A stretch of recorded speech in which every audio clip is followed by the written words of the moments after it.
We interrupt programming to bring you breaking news. Good afternoon. I'm Tiffany Kenny. After 2 hours and 20 minutes, there is a verdict in the Ryan Ruth trial. The man charged with attempting to assassinate President Donald Trump. We have been following his trial closely for weeks, with Ruth acting as his own defense lawyer. We want to go right now to my co-anchor, Felicia Rodriguez, who is live at the Fort Pierce Federal Courthouse with the verdict. Felicia. Tiffany, guilty on all 5 federal felony counts. It took jurors, as you said, less than 2.5 hours to reach a verdict in this case. Let's go ahead and break down those 5 charges we were talking about. That first charge, attempted assassination of a major presidential candidate. This is the most serious charge, carrying a maximum penalty of life in prison. Count 2, possessing a firearm in furtherance of a crime of violence. Prosecutors allege that Ruth used a rifle to carry out his plot. Count 3, guilty on assaulting a federal officer. A Secret Service agent spotted Ruth and fired on him, causing Ruth to flee the scene. Count 4, felon in possession of a firearm and ammunition. You may recall Ruth does have prior felony convictions from North Carolina dating back to 2002 and 2010. And that final count, possession of a firearm with an obliterated serial number. The rifle left behind by Ruth after the incident had its serial number removed. So again, the jury this afternoon, in about 2.5 hours, finding Ryan Ruth guilty on all 5 counts. Tiffany? Felicia, we know that Ruth now could spend the rest of his life in prison. Closing arguments were this morning, with the prosecution lasting about an hour and a half.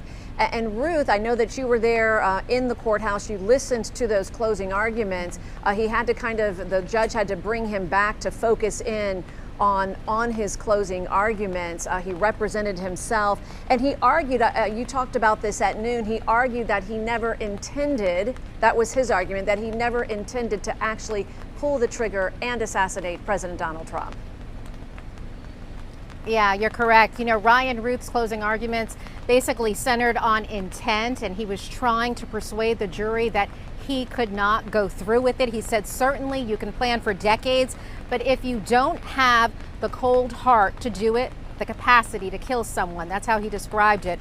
Ruth also said, it's hard for me to believe a crime occurred if the trigger was never pulled. Ruth claims there was no malicious intent.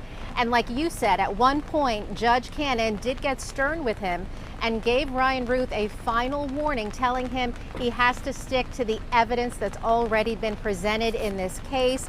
He brought up something new and he was quickly shot down. The jury was taken to the back room, and the judge issued that final warning to him, although she did seem to have a little bit more gave him a little more grace, a little more patience with him throughout the rest of his closing arguments. Tiff? All right, Felicia Rodriguez live for us outside the federal courthouse with that breaking news that Ryan Ruth has been found guilty on all 5 charges. Felicia, thank you. We do want to show you what we know about the jury, which they took about 2 hours and 20 minutes to come to this decision. We know that they were narrowed down from a pool of 180 potential jurors. It consists of 4 white men, 1 black man, 6 white women, and 1 black woman. Of course, we'll try to get reaction from jurors. We have several crews there outside the federal courthouse in Fort Pierce to get reaction on this breaking news. Ryan Ruth now been found guilty on all counts as part of his assassination attempt of then presidential candidate Donald Trump at his golf course in West Palm Beach 1 year ago. We'll have more local news coming up.